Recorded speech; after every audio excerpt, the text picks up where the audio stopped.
Ang programang ito ay rated SPG. Striktong patnubay at gabay ng magulang ang kailangan. Maaaring may masiselang tema, lengguwahe, karahasan, sexual, horror o droga na hindi angkop sa mga bata. Raja! Tuko ka na!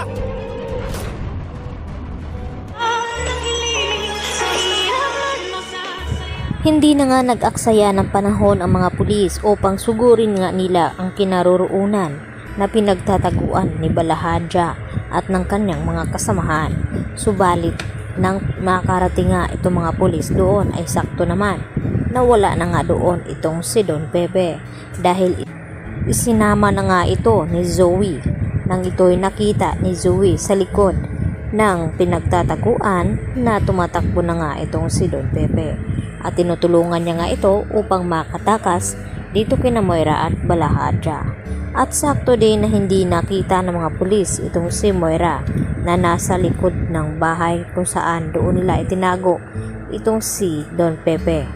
At dahil dito, hahabol naman ng mga pulis itong si Balahadja dahil may hawak nga itong armas at nagawa nga itong lumaban dito sa mga pulis.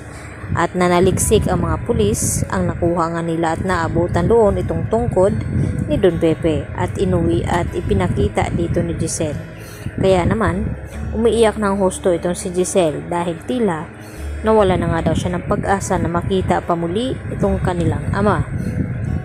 At dahil nagulat din itong si Giselle dahil biglang tumawag itong si Annalyn at ibalita na may natagpuan daw na matanda na nahulog nga dito sa tulay. At hindi inaasahan ni Giselle na sinabi dito ni Annalyn na ang kanyang lolo pala ang kanyang nakita roon. At tila critical nga ang kalagayan dito ni Don Pepe, subalit hindi nga ito napuruhan sa pagkalaglag. Kaya agad naman na dinala ni Annalyn sa Apex Hospital nang sa ganoon ay doon nga ito magamot itong si Don Pepe. At gagawin nga lahat dito ni Annalyn maligtas lamang itong kanyang lolo.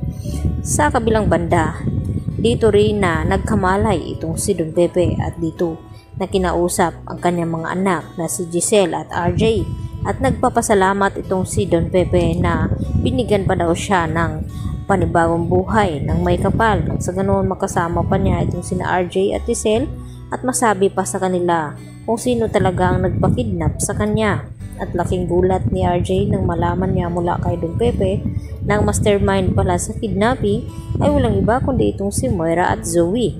At nagawa pa nga siyang saktan ni Moira.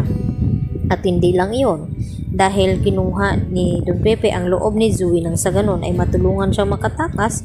At dahil hindi nga nagtagumpay dahil narinig nga ni Zoe na tumawag itong si Don Pepe dito kina Giselle at RJ at dahil sa takot na makulong itong si Zoe ay napilitan niya ngang maitulak sa bangin itong si Don Pepe. Dahil dito, konsensya naman itong si Zoe at wala na siyang mukha pang ihaharap dito kina RJ at Giselle dahil sa takot na baka makulong ito. Dahil sinabi nga dito ni Carlos na kapag malaman nila na may kinalaman itong si Zoe ay sigurado na makukulong talaga ito. At kaya naman na tumawag agad itong si Zoe dito kay Carlos at ipinaalam ang kanyang ginawa kay Don Pepe na hindi daw niya ito sinasadya dahil naitulak niya nga itong matanda at hindi pa nga sigurado kung ito'y natuluyan nga ba o hindi.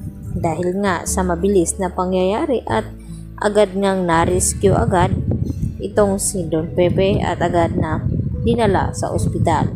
Kaya yan naman ang ating patuloy na pagkabangan kung ano nga magiging kahinatnan, kung makapagsalita pa nga ba itong si Don Pepe o magiging critical pa ang kalagayan nito sa kabila ng kanyang pagkahulog dito sa bangin. Yan lang po aking karagdagan latest update at marami pong salamat sa inyong pananatiling panonood dito sa aking munting channel.